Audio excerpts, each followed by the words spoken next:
जय हिंद साथियों, आप सभी का बहुत बहुत हार्दिक अभिनंदन। मैं रत्ना सिंह यादव। देखते हैं जो हमने ये सीरीज स्टार्ट की है, उस सीरीज को लेकर चलते हैं। और ये सीरीज संख्या आज ये 3 है। इससे पहले की 2 वीडियो हमने आगे दे दी हैं, तो ये क्लास संख्या 3 है। ठीक है, कितनी है क्लास संख्या 3। तो देखते हैं आगे।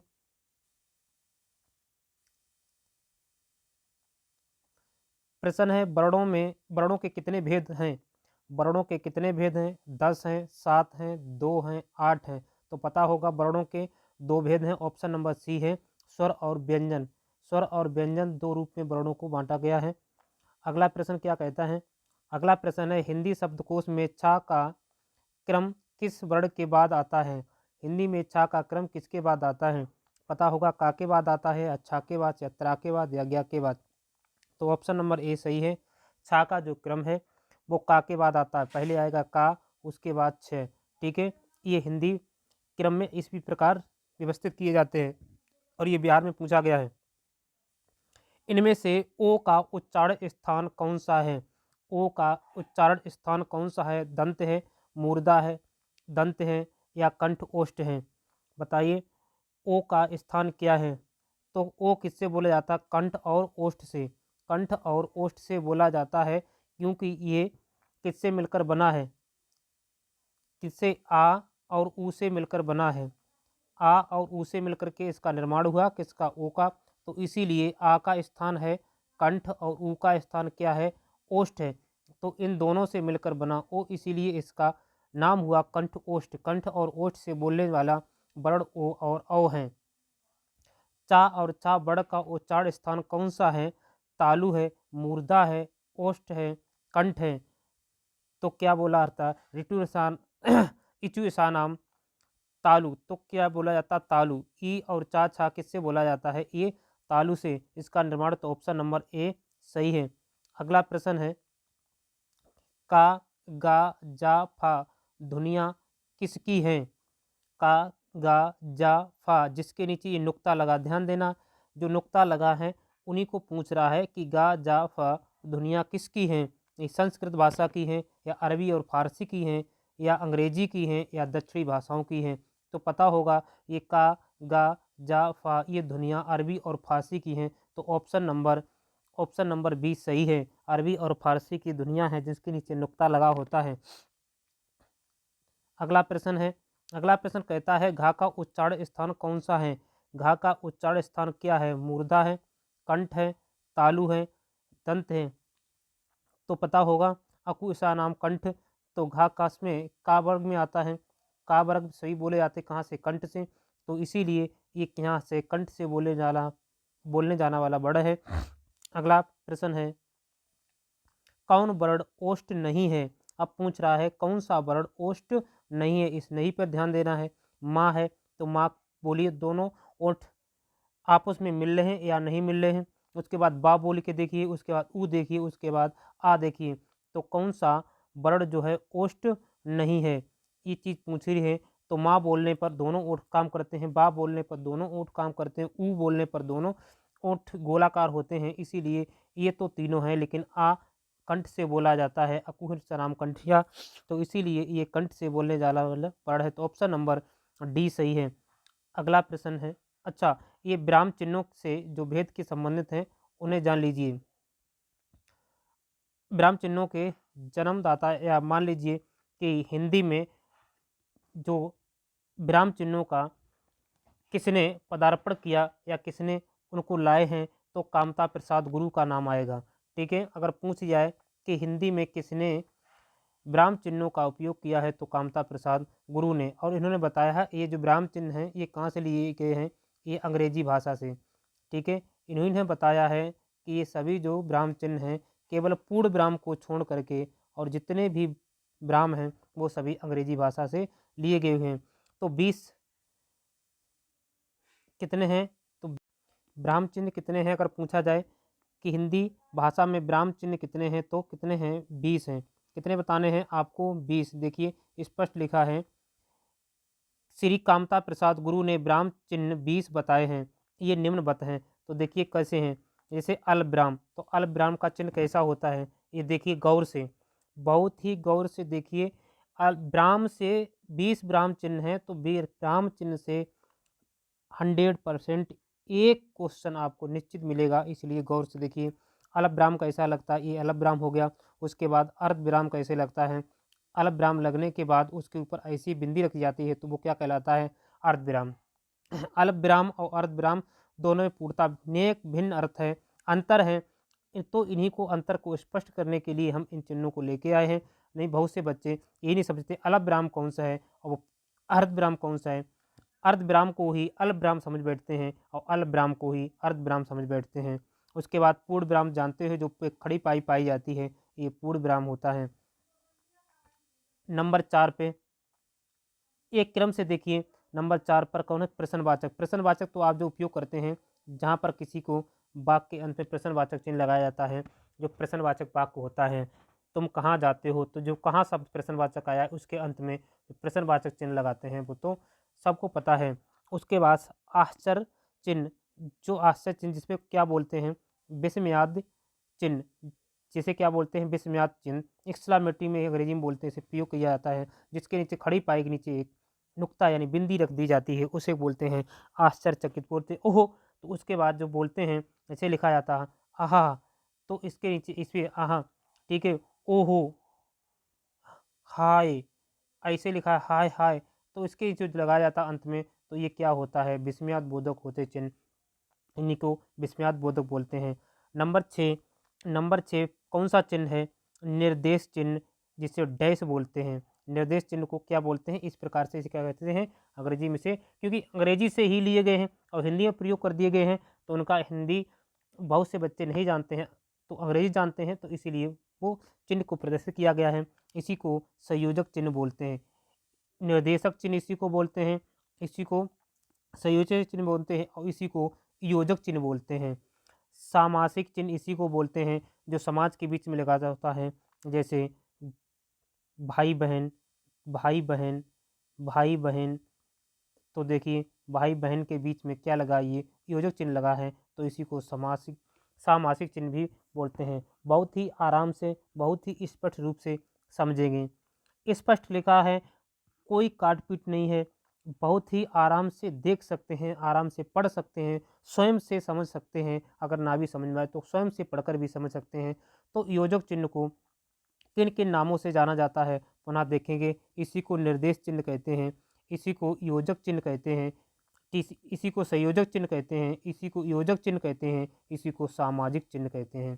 ठीक है, जो समाज में प्रयोग होता है उसे इसको सामाजिक चिन्ह कहते हैं, इसी को निर्देश चिन्ह कहते हैं। कोई बात लिख करके और फिर ऐसे कर देते हैं, डोस मार देते हैं, निर्देश संकेत कर देता है। आगे नंबर 7 पे कोष्टक, ये मंझला कोष्टक, कोष्टक, मंझला कोष्टक, बड़ा कोष्टक, तो ये कोष्टक के कितने भी रूप होते हैं, तो ये चोली पर याद रखिए, जो ऐसे चिन्ह लग के आते हैं, ये क्या होता है, कोष्टक होता है, मंझला कोष्टक होता है, उसके बाद बड़ा कोष्टक होता है। तो कोष्टक के चिन्ह कैसे लगते हैं, ऐसे आ पूछ लेगा कि इसका क्या नाम है। ठीक है, आगे नंबर 8 पर अवतरण चिन्ह। अवतरण चिन्ह किसे कहते हैं, अवतरण चिन्ह और उद्धरण चिन्ह। ठीक है, ऊपर जो कोई चीज़ लिखने के बाद जैसे लिखा जाता है रामायण, रामायण, रामायण किसने लिखी, तो गोस्वामी तुलसीदास। तो तुलसीदास का जब नाम लिखा जाएगा तुलसी, तो इसके ऊपर क्या ऐसे कर देंगे देश। ठीक है, तो इससे क्या बोलते हैं, अवतरण चिन्ह या उद्धरण चिन्ह। ठीक है, जिसे अंग्रेजी में इन्वर्टेड कामा बोलते हैं। नंबर 9 उपविराम या अपूर्ण विराम। उपविराम या अपूर्ण विराम, जो दो इस विसर्ग की तरह दो बिंदी रख दी जाती हैं किसी, तो उसे क्या होता है, या उसे उपविराम बोलते हैं या अपूर्ण विराम बोलते हैं।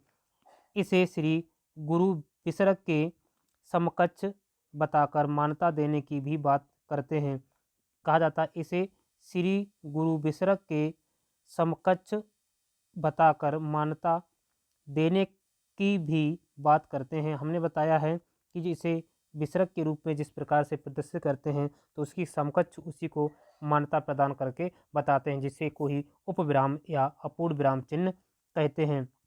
नंबर 10 है विवरण चिन्ह। तो विवरण चिन्ह किस प्रकार से होता है, इस प्रकार से योजक चिन्ह लगाने के बाद उसी के आगे दो इस प्रकार से विसर्ग की तरह दो बिंदी रख दी जाती हैं, उसी को ही विवरण चिन्ह कहा जाता है। नंबर 11 है पुनरुक्त सूचक चिन्ह।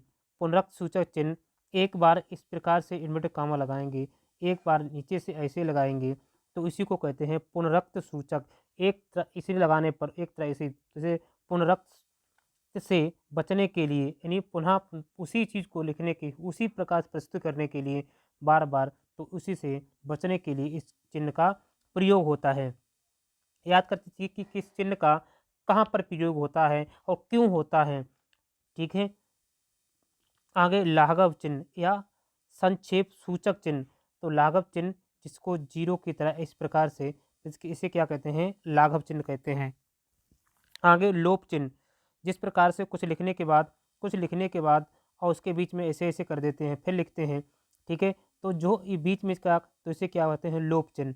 ठीक है, कुछ को लोप कर दिया जाता है,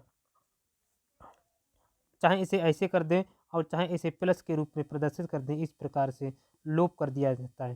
ठीक है, तो इसे क्या कहते हैं, लोप चिन्ह कहते हैं। चिन्हों को केवल याद करना है, चिन्हों को समझना है कि कौन चिन्ह का क्या नाम है। पाद चिन्ह या रेखा चिन्ह। पाद चिन्ह या रेखिका चिन्ह किसे कहते हैं, जिस प्रकार से ये छोटा लगाते हैं और ऐसे करके इसे क्या बोलते हैं, रेखा चिन्ह है। आपको आगे उदाहरण से सबको समझाएंगे, सबको दिखाएंगे। आगे है दीर्घ उच्चारण चिन्ह। दीर्घ उच्चारण चिन्ह जैसे हे राम, हे राम, ओम, तो इसी प्रकार से उच्चारण करते हैं, तो इसे क्या कहते हैं, इसे इस प्रकार से दीर्घ उच्चारण के लिए प्रदर्शित करते हैं, जिसे यस यस बोलते हैं इसे रूप में, या जिसे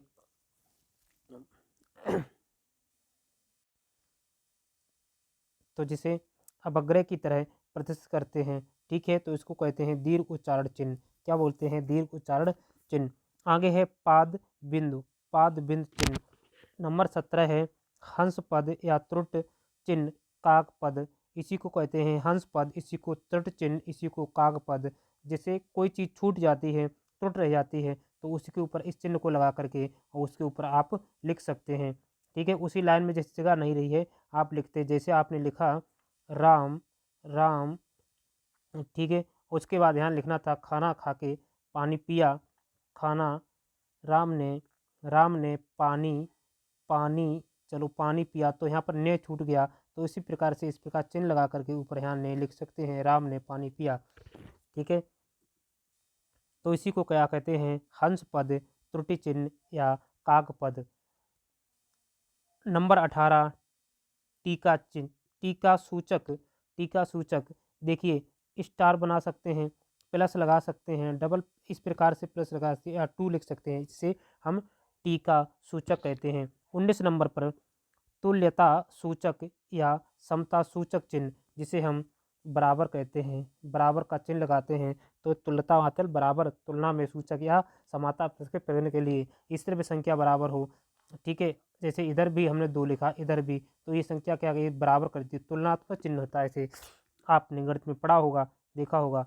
नंबर 20 में जिसे बोलते हैं समाप्ति सूचक। क्या बोलते हैं नंबर 20 में, नंबर 20 चिन्ह कौन सा होता है, समाप्ति सूचक। इस प्रकार चिन्ह लगाने के बाद, इस प्रकार के लिखने के बाद ये होता है क्या, समाप्त सूचक चिन्ह। आगे इसी में आते हैं अपूर्ण सूचक चिन्ह। अपूर्ण सूचक जिस प्रकार से आपने देखा होगा, हम कोई फार्म ऑनलाइन कराते हैं, तो उसमें जो हमारा आधारी नंबर ले लीजिए, तो उसके बाद आगे एक्स एक्स एक्स ऐसे लिख के आता है, उसके बाद 3 4 थे, तो ये क्या है, अनंत अपूर्ण है संख्याएं। ठीक है, आगे देखिए, क्या किसी लेख में से जब कोई जरूरी अंश छोड़ दिया जाता है तब उसके स्थान पर यह चिन्ह लगाया जाता है। क्या कहता है, किसी लेख में से जब कोई जरूरी अंश छोड़ दिया जाता है तब उसके स्थान पर यह चिन्ह लगाए जाते हैं।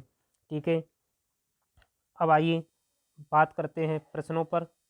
एक बार और देख लीजिए सभी चिन्हों को, 20 चिन्हों को एक साथ जल्दी फास्ट रिवीजन में देखेंगे। देखिए चिन्हों के जनक कौन है, तो कामता प्रसाद गुरु जी। नंबर पहला चिन्ह क्या है, अल्प विराम चिन्ह इस प्रकार का होता है, अर्ध विराम चिन्ह इस प्रकार का होता है, पूर्ण विराम चिन्ह इस प्रकार का होता है, प्रश्न चिन्ह इस प्रकार का होता है, आश्चर्य चिन्ह इस प्रकार से होता है, जिसी को विस्मयाद बोधक चिन्ह कहते हैं। ठीक है। नंबर 6 पर निर्देश चिन्ह इस प्रकार से होता है, जिससे डैश से प्रदर्शित करते हैं, किसे डैश से प्रदर्शित करते हैं। नंबर 7 पर कोष्टक होता है। नंबर 8 पर अवतरण चिन्ह होता है। नंबर 9 पर उपविराम या अपूर्ण विराम चिन्ह कहते हैं, जिसको विसर्ग के रूप से भी प्रदर्शित करते हैं। नंबर 10 पर विवरण चिन्ह इस प्रकार का होता है। नंबर 11 पुनरुक्त सूचक चिन्ह इस प्रकार का होता है। नंबर 12 लाघव चिन्ह संक्षेप सूचक चिन्ह इस प्रकार का होता है। नंबर 13 लोप चिन्ह इस प्रकार का होता है। सब चिन्हों को गौर से देखिए, गौर से पढ़िए। नंबर 14 पाद चिन्ह या रेखिका चिन्ह इस प्रकार का होता है। नंबर 15 दीर्घ दीर्घ उच्चारण चिन्ह इस प्रकार का होता है और उनका नाम इस प्रकार से प्रदर्शित करते हैं। चिन्ह का इस प्रकार का होता है। नंबर 16 पाद बिंदु इस प्रकार का होता है। नंबर 17 हंस पद त्रुटि चिन्ह या काक पद इस प्रकार का होता है। नंबर 18 टीका सूचक इस प्रकार का चिन्ह होता है। नंबर 19 तुल्यता सूचक या समता सूचक चिन्ह इस प्रकार का होता है। नंबर 20 समाप्ति सूचक इस प्रकार के चिन्ह होते हैं और ये कहाँ प्रयोग होते हैं उनके बारे में भी लिखा है। अब आगे देखिए, प्रश्न इसी से संबंधित है। ये डैश लगा है, उसके बाद इसे इस प्रकार से प्रदर्शित कर दिया, ऐसा नहीं इसके ऊपर है तो इसे ऐसे करे। तो ये कहा कि इस चिन्ह को विराम चिन्ह प्रयुक्त होता है। डैश विराम चिन्ह होता है। अब इसका नाम हम उच्चारित कर देंगे तो आप पहले ही बता देंगे, तो इसका क्या नाम है। विराम चिन्ह उपयुक्त होता है, किसमें होता है, विवरण चिन्ह है ये, या तुल्यता सूचक चिन्ह है, या लाघव चिन्ह है, या संयोजक चिन्ह है, बताइए। तो ऑप्शन नंबर इसमें डी सही है, क्योंकि ये क्या है, संयोजक चिन्ह। अभी पढ़ा था, अभी पीछे देखा था, तो इस प्रकार से चिन्ह होता है छोटा सा, तो उस प्रकार क्या होता है, संयोजक चिन्ह होता है। आगे देखिए, प्रैक्टिस करिए फटाक से। जहां वाक्य की गति अंतिम रूप ले ले, ध्यान से सुनिए, जहां वाक्य की गति अंतिम रूप ले ले, विचार के तार टूट जाएं, विचार के तार टूट जाएं, वहां किस चिन्ह का प्रयोग किया जाता है, बताइए। विचार के मतलब जो बात की कहता है, वाक्य क्या कहता है, जहाँ वाक्य की गति अंतिम रूप ले ले, यानी उसके आगे कुछ लिखने को ना रहा हो, विचार के तार टूट जाएं, यानी जो हमारे अंदर के भाव हैं, अंदर के विचार हैं, उनके जो तार हैं बोलने के या समझने के या जो भाव आते हैं, अब कुछ लिखने को ना रह जाए, तो हाँ, वहाँ किस चिन्ह का प्रयोग किया जाता है। ठीक है, योजक चिन्ह लगेगा, या अलग विराम चिन्ह लगेगा, या उद्धरण चिन्ह लगेगा, या पूर्ण विराम चिन्ह लगेगा। बात मेरी समझी होगी। हमने बताया है कि जहाँ पर कोई बात विचार ना रह जाए, तार ही टूट जाए, अब आगे कुछ लिखने को बचा ही ना हो, तो हम उसके बाद क्या करते हैं, पूर्ण विराम का चिन्ह करते हैं, इस प्रकार से चिन्ह लगाते हैं। ठीक है, तो वहाँ किसका प्रयोग होता है, किस विराम का, तो पूर्ण विराम का होता है। आगे, निम्नलिखित में से कौन सा अल्प विराम चिन्ह है, निम्नलिखित में से कौन सा अल्प विराम चिन्ह है। ए में देखिए बी सी डी। अल्प विराम हमने बताया था, ये होता है, ये होता है अल्प विराम। अर्ध विराम और अल्प विराम दोनों में हमने बहुत ही डिटेल से आपको समझाया था, बताइए इसमें अल्प विराम कौन सा होता है।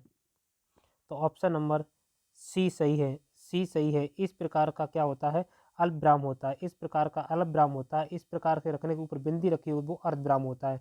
ठीक है, आगे,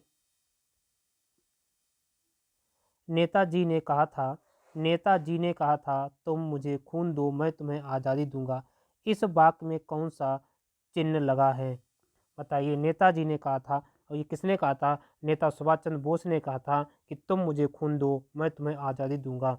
इस वाक्य में कौन सा चिन्ह, तो चिन्ह पूछा गया है। ये चिन्ह जो है, इस चिन्ह के बारे में बात हो रही है। ये पूर्ण विराम चिन्ह है, या अल्प विराम चिन्ह है, या उद्धरण चिन्ह है, या प्रश्नवाचक चिन्ह है। तो ये क्या है, उद्धरणवाचक चिन्ह है।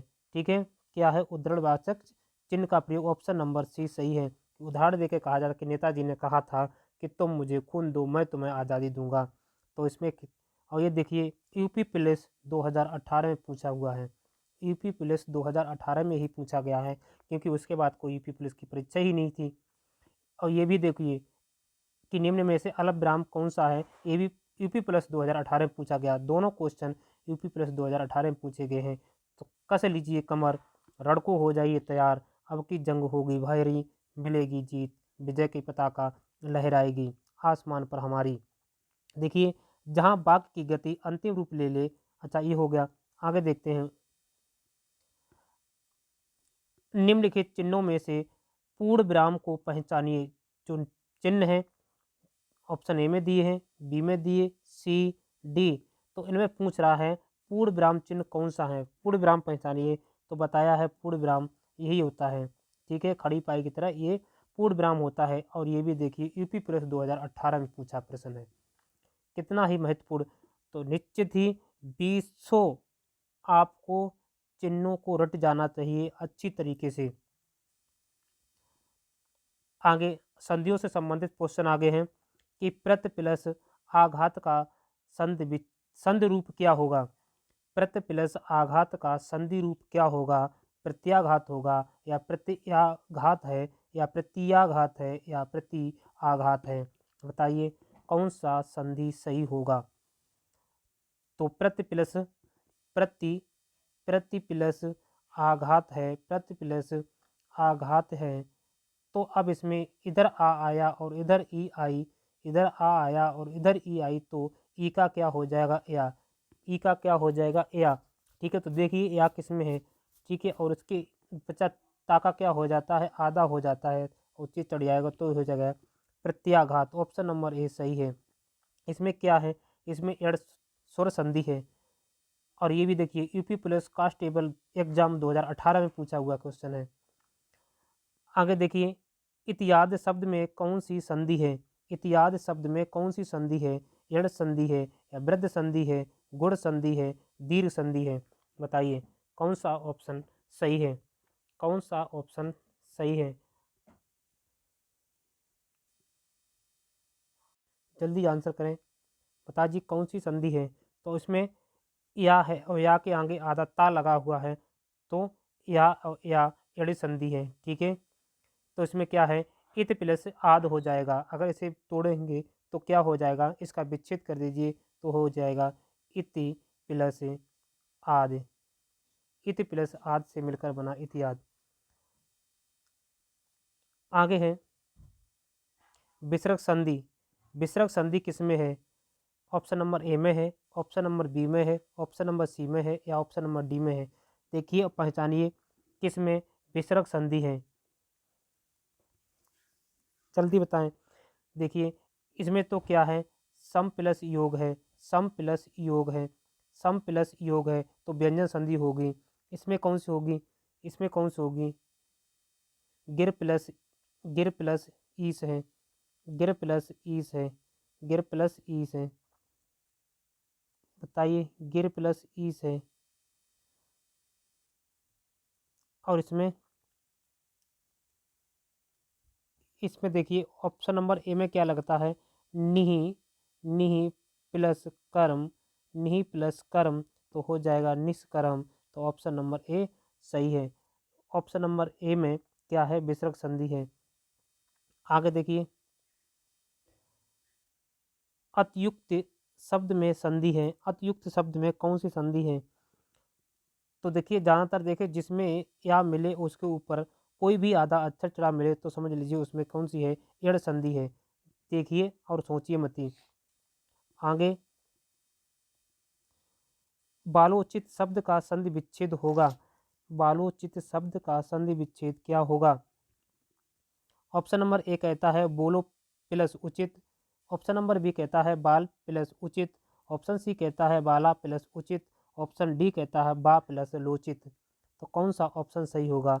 तो बाल प्लस उचित हो जाएगा बालोचित।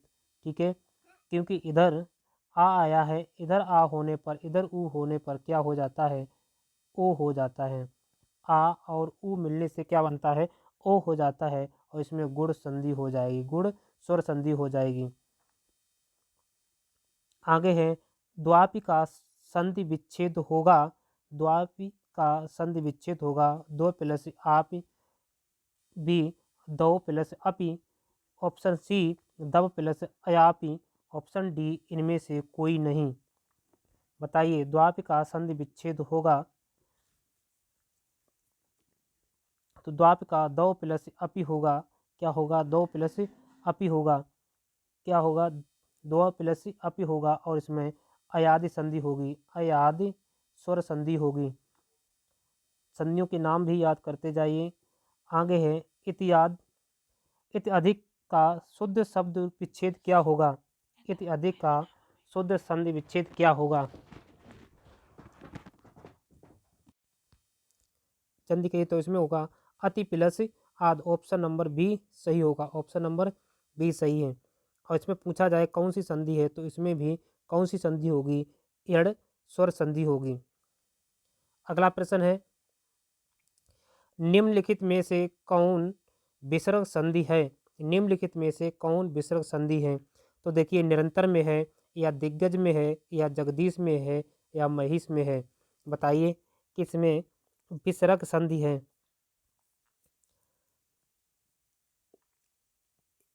बताओ। तो ऑप्शन नंबर, इनको तोड़िए सबको, अगर तोड़ने से क्या निकलता है, एक को तोड़िए तो होगा ये निहि प्लस अंतर, निहि प्लस अंतर। तो जिसमें क्या पूछा, विसर्ग पूछा, तो पहले मिलेगा, तो ऑप्शन नंबर ए सही है, निहि प्लस अंतर हो जाएगा निरंतर। अगला प्रश्न है, अगला प्रश्न समाज से संबंधित है। कृष्ण और सुदामा गुरु भाई थे, कृष्ण और सुदामा गुरु भाई थे, रेखांकित, रेखांकित, ये रेखांकित है, गुरु भाई थे, रेखांकित में समास है, गुरु भाई रेखांकित है, तो इसमें समास बताइए, इसमें कौन सा समास है। अव्ययी भाव समास है, अव्ययी भाव समास है, या तत्पुरुष समास है, या द्वंद्व समास है, या बहुब्रीय समास है। तो गुरु, देखो कृष्ण और सुदामा गुरु भाई थे, तो इसमें तत्पुरुष संबंध, तत्पुरुष समास होगा, और संबंध तत्पुरुष नहीं होगा। ठीक है, ये सगे भाई नहीं है, गुरु भाई हैं। ठीक है, कैसे हैं, गुरु भाई, एक एक गुरु के चेला, उन्हें कहते हैं गुरु भाई। अगला प्रश्न है, लकड़ी, लकड़ी चौलड़ी पहने, वो सॉरी, लड़की चौलड़ी पहने है, रेखांकित में समास है, लड़की चौलड़ी पहने है, रेखांकित में समास है। बताइए, चौलड़ी को रेखांकित किया गया है, तो उसमें समास बताइए, द्विगु है, बहुब्रीय है, अव्ययी भाव समास है, या द्वंद्व समास है। तो देखिए, चौलड़ी में चार आ रहा है, चौलड़ी में क्या आ रहा है, चार, और चार क्या होता है, संख्यावाची। तो ऑप्शन नंबर ए सही है, द्विगु समास। कौन सा होगा, द्विगु समास होगा, क्योंकि इसमें संख्या आ रहा है चार, तो चार क्या है, द्विगु समास है। ठीक है, लड़की क्या पहने है, चौलड़ी पहने हुए हैं। अगला समास है, चरण कमल में समास बताइए, कर्मधारय है, या बहुब्रीय है, या द्वंद्व है, या तत्पुरुष समास है। चरण कमल, तो देखिए इस यहाँ क्या है, विशेषता बताई जा रही है, और जहाँ पर विशेषता बताई जाती है वहाँ पर क्या समास होता है, कर्मधारय होता है। चरण कैसे हैं, कमल से, चरण कैसे हैं, कमल से। तो जहाँ पर विशेषता बताई जाए, विशेष और विशेषण का भाव हो, वहाँ पर कर्मधारय समास होता है। अगला प्रश्न है, चौरा में समास बताइए, चौरा में। तो देखते खन पता चलता होगा कि इसमें कौन सा समास है, कि चार हैं जो रहा, अर्थात द्विगु समास। ठीक है, चौराहा में द्विगु समास हो जाएगा, चार हैं जो मार्ग। आगे, यथारुचि, यथारुचि में समास बताइए, यथारुचि में तत्पुरुष समास होगा, या बहुब्रीय समास होगा, या अव्ययीभाव समास होगा, या द्वंद्व समास होगा। जहाँ पर भी आपको उपसर्ग मिल जाए, जहाँ पर भी आपको क्या मिल जाए, उपसर्ग मिल जाए, जहाँ पर भी आपको उपसर्ग जहाँ नज़र आ जाए वहाँ पर क्या होगा, अव्ययीभाव समास होगा। तो ऑप्शन नंबर सी सही है। इसमें देखिए, यथा, यथा क्या है, यथा क्या है, उपसर्ग है, और रुचि क्या है, मूल शब्द है। तो मूल शब्द में यथा शब्द जुड़ने से ये भी अव्यय हो गया, तो इसमें भी अव्ययीभाव समास होगा। आगे है, निम्नलिखित में से कौन तत्पुरुष समास का उदाहरण नहीं है। नहीं पूछा है कि तत्पुरुष समास का उदाहरण नहीं है। राजकुमार, यज्ञवेदी, आजन्म, ग्रामवासी। तो ग्राम को वासी, यज्ञ वेदी, यज्ञ की वेदी, राजकुमार, राजा का कुमार। तो जहाँ पर भी व्यक्तियाँ का लोप होता है, जहाँ पर व्यक्तियाँ नजर आती हैं, तो वहाँ पर तत्पुरुष समास होता है। लेकिन आ जन्म, जन्म से, तो इसमें आ उपसर्ग जुड़ा है, तो ऑप्शन नंबर ए हो गया। इसमें क्या हो जाएगा, अव्ययीभाव समास हो जाएगा, क्या हो जाएगा, अव्ययीभाव समास हो जाएगा। आ जन्म में कौन सा समास होगा? अव्ययीभाव समास होगा। आगे देखिए, तत्पुरुष और तद्भव और तत्सम शब्द आगे हैं तो उनको भी देखते हैं। ये चौथा है तद्भव शब्द, इसका चौथा का तत्सम क्या बनेगा? चतुर्थ बनेगा। दाढ़ी का दृष्टा होगा, जोबन का यौवन होगा, पंगत का पंक्ति होगा, पंगत का पंक्ति होगा, बांझ का बंध्या होगा, बांझ कहते हैं तो उसका तत्सम क्या होगा? बंध्या होगा। याद करिए सबको। कैथा तद्भव है, इसका तत्सम क्या होगा? कपित्त होगा। कैथा का तत्सम क्या होगा? कपित्त होगा। आंसू तद्भव है, इसका क्या? अश्र होगा। घोड़ा का घोटक होगा, तत्सम क्या? घोड़ा का तत्सम क्या होगा? घोटक होगा। पलंग का तत्सम क्या होगा? पर्यंक होगा। परिवा का तत्सम क्या होगा? प्रतिपदा होगा। ओंठ का ओष्ठ होगा। ओंठ क्या है? ओंठ पूछेगा क्या है तो तद्भव है। ओष्ठ क्या है? तत्सम है। कपड़ा कैसा है तो कपड़ा तद्भव है। करपट कैसा है? ये तत्सम है। आगे देखिए, भीतर भीतर शब्द किस प्रकार का है तो ये तद्भव है। अभ्यंतर किस प्रकार का है तो ये तत्सम है। गधा किस प्रकार का है तो ये तद्भव है। और गर्दभ किस प्रकार सा है? ये तत्सम है। पिया किस प्रकार का शब्द है तो ये तद्भव है। प्रिय किस प्रकार का? ये तत्सम है। आगे नेह शब्द किस प्रकार का है तो नेह शब्द जो है ये तद्भव है। और स्नेह शब्द किस प्रकार का है तो ये तत्सम है। ठीक है। पंख किस प्रकार का है? ये तद्भव है। और पक्ष किस प्रकार का होगा? पंख का क्या होता है? तत्सम पक्ष होता है। पीठ का तत्सम क्या होता है तो पृष्ठ होता है। पीठ का तत्सम क्या होता है? पृष्ठ होता है। लाज का तत्सम क्या होगा तो लज्जा होगा। निडर का क्या होगा? निर्दय होगा। निडर का निर्दर होगा। आगे देखिए, पक्षी का तत्सम क्या होगा? वो सॉरी पंछी का तत्सम क्या होगा तो पक्षी होगा। और तद्भव क्या होगा? पक्षी। ससुर का तत्सम क्या होगा? ससुर होगा। ससुर का स्वासुर होगा। स्वासुर। ठीक है। पलंग का क्या होगा? पर्यंक होगा। ओंठ का क्या होगा? ओष्ठ होगा। कान का करण होगा। तत्सम। बाहर का तत्सम क्या होगा? बाही होगा। जमुना का तत्सम क्या होगा? यमुना होगा। और ईक का क्या होगा? इच्छ होगा। तो ये तत्सम और तद्भव हो गए। इनको एक या दो बार सभी को रिवाज मारिए, आपको अच्छी तरीके से याद हो जाएंगे। इधर वाले क्या है? इधर वाले सभी तद्भव हैं। इधर वाले क्या हैं? तद्भव हैं। इधर वाले क्या हैं? तत्सम हैं। ठीक है। इन चीज़ों को याद रखिए, रिवाज करिए, 3-4 बार मारिए। इसी प्रकार फिर मिलते हैं अगले वीडियो में, तब तक के लिए